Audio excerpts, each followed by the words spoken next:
Well, here we are again with another one of our terrific Pearl Harbor survivors. I'm sitting here with Frank Emond. His name is Francois Leroy Emond. Right, Is almost, that close? almost. Francois Leroy Emond, A very French name. a French name. All my ancestors are French. And where is your accent from, sir? From Pawtucket, Rhode Island. That's what I thought, someplace in the east. Yes, ma'am. Well, tell us a little bit about yourself. Well, I was born May 21st, 1918. You might want to look up at the... Well, I'm reading also okay, there to I'll be shut sure up I have and it leave you straight. alone then. I graduated from high school in 1935. The Depression was on, but I did get a job. I worked in a wire mill for almost 2 years. And I heard an advertisement on the radio that the Navy was looking for musicians. And I had been a French horn player in high school. So I applied for the recruiting station, and so I got accepted as a musician for the Navy, and that's how I got out of the mill. Otherwise, I would have stayed there my whole life, probably. So I'm very, very fortunate that I was able to do that. Well, and French horn is an unusual instrument. They probably didn't have a lot of applications for that instrument. No, they didn't. My so, dad played that. Good. So I enlisted in 1938, February, and I went to Washington, D.C. to audition for them. I did my recruit training in Norfolk, and then back to Washington, D.C. to the School of Music, and we were organized into a 24-member band. Our band was band number 8, and we organized ourselves together a little bit and took a cruise to South America on the Phoenix. Then we spent the summer of 1939 at the World's Fair in New York City. Oh, wow.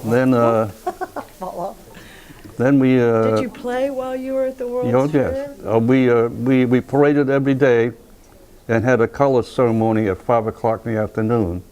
And every day there were guests there from overseas, and we did marches for them and honors for them and that kind of thing. Did I ask you what branch you were, sir? I don't. Navy. I didn't know if I of had course, or not. Navy. Well, I love the Navy too, but we love them all. Right. And what was your rank at the time when Pearl Harbor happened? When Pearl Harbor happened, I was E6. I was what they call a first-class musician. Okay, well, and I bet you still are. Go ahead, But please. of our 23-member band, I was the oldest one in the band, so I was the leading petty officer. So, which meant I had to get the men to keep the compartment clean and make sure they were where they were supposed to be all the time. So you had to crack the whip. right. Mm-hmm. Was that a hard job? No, it wasn't a hard job. We were all a group together. And we were just like a big family of brothers, you know, so oh, good. It was very easy to do that. And it seems you all still are. Mm-hmm. I'm speaking of you Pearl Harbor survivors. You're all still brothers. Mm-hmm. But of course, all the members of that band are gone now. I'm the last one. But Do you still have your horn? no, I give that up. I've been in the Navy about 7 years, and I found it was a lot more fun to be the leader than a horn player. so I worked a little hard, and I got to be the leader. How wonderful. And in my career, I got to be a warrant officer, and then I was an administrator. I had a lot of large bands to lead and take care of, and I spent 3 years at a Navy Music School as the academic training officer. I did 30 years in the Navy, and I had a great time. I would have stayed another 10 if they let me, but I had to get out after that time. Aww. So. Well, you have some wonderful memories, I'm sure. I do that, Can indeed. you tell us a little bit about that day, sir? About what you remember about December 7th, 1941? The night before, Saturday night, our band played a big concert in the 1010 dock with the band from the California and the Arizona. So we were up to midnight, but the next morning it was our ship's turn to raise the colors in the morning. Mm-hmm. So in the Navy, you raise the flag at 8 o'clock every morning. May I ask you, was the California the band that John Rutledge was part of? Yes, it was. That's what I thought. Our friend John Rutledge, who's also a Pearl Harbor survivor. Right. Okay, so you all were together the night before. Right. Till midnight. That's a Right. late night for the band, isn't it? Well, the musicians usually work late. Yeah, I know mean, how that that's, goes. So we were lined up on the stern of the ship. Let me get back. The Pennsylvania, the battleship, Admiral Kimmel's flagship, moved about 3 days before into the dry dock to repair it a little bit. So we were not at a normal pier. But so we were lined up in the stern of the ship, which you could overlook the whole harbor. And we were waiting to play the Star Spangled Banner at 8 o'clock. At 5 minutes to 8, I looked up and I saw a line of planes coming in. The first one peeled off like you see them in the movies sometime, and they dropped something. I said that the plane's coming apart or something, so I watched it till it hit the ground and it exploded. And you could see that it was a bomb, so looked back up, and then you could see the big red spots on the fuselage of the plane. So you knew we were in trouble then. So we What were. was your mind thinking then? You knew they were Japanese. Right, you're Japanese, and it's time to get your battle station. So we started around on the left side, and a plane come through the entrance to the harbor, dropped a torpedo. I watched it hit a ship. There was a ship alongside the Oglala, and that blew all up. The man in the back of the plane had a machine gun. He was shooting at us, but I could see the red flashes of the gun, but he was shooting too high. And he made chips in the turret above us, but he didn't hit us. But that must have been very frightening, I would imagine. it was. Well, we didn't have time to be frightened, I don't think. I mean, Really? because I knew where I was going. I was going down the third deck down to my station. So we were down inside this big metal thing. So we were sort of safe there. So. Were they strafing the top of, I believe that's what they call it, strafing the plane? Isn't that what you were just saying? No, they were I'm not. very Well, experienced at this. the plane was coming alongside the back about 100, 200 yards from us. I see. And they were going parallel to the ship. And they dropped a torpedo, and the guy in the back cockpit was facing us. So the machine gun in the back cockpit was aiming at us. But Did you have any capabilities on that ship to fire back at any of them? Or I guess it was so fast, it would have been hard to probably. In those days, the old battleships, we did not have any anti-aircraft guns. I see. We had 2 long guns which shot way up in the air, and it exploded shell up there like ack shells. But we had no smaller things to do close-in firing. So we weren't able to do that. So, but I went down to my station, which was the after repair party, and I was another man. He and I were assigned as stretcher bearers there. So we sat there and waited, and about half hour later, the ship shook a little bit, and so we know we've been hit with something. So, and then we got calls, and he and I had to go up and get all the dead and wounded, and to take them where they're supposed to go. That So, must have been a hard thing to do. It was pretty bad, yeah. Some of your friends? Well, I knew them all, but there were no members of our band who were in the center of the ship. The bomb came down to the center. Those old battleships down along the waterline, they have what they call the main deck. It's a 6-inch steel deck. And the bomb came down through the top deck, so when it hit that 6-inch steel, it exploded up. Wow. So it made a big hole in the middle of the And ship. that's what you felt shaking. I'm surprised it didn't. I don't know enough about the ships. Well, the ships are big steel things. Those old battleships were very sturdy. George calls them battle wagons. Right, they were that. So after that, what happened?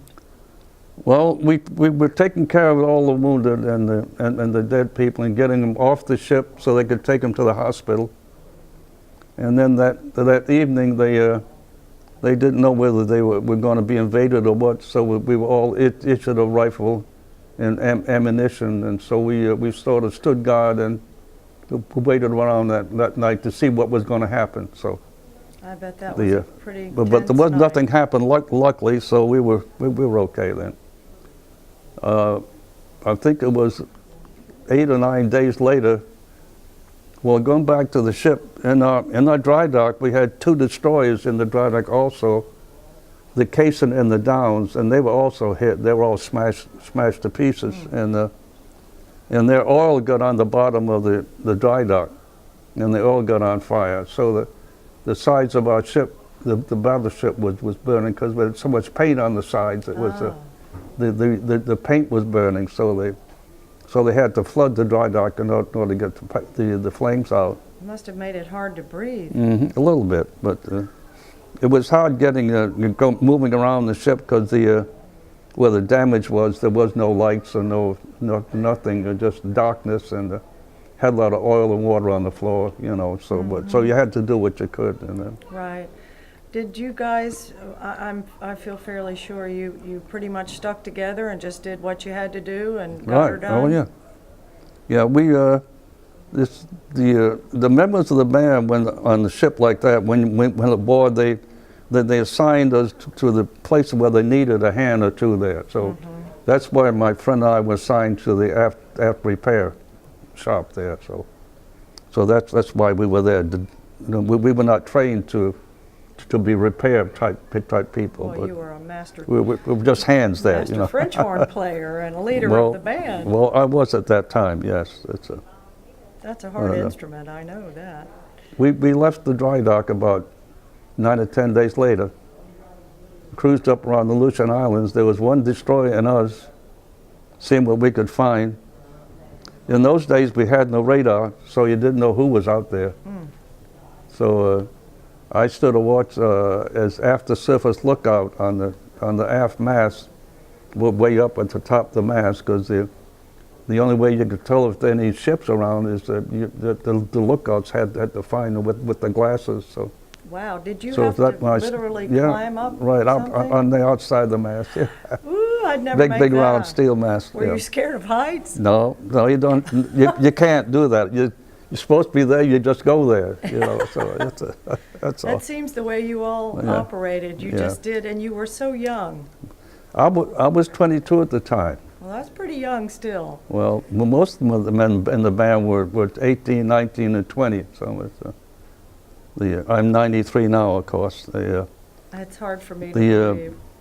We cruised around about a month almost. We ran out of food and water, of course, but You did?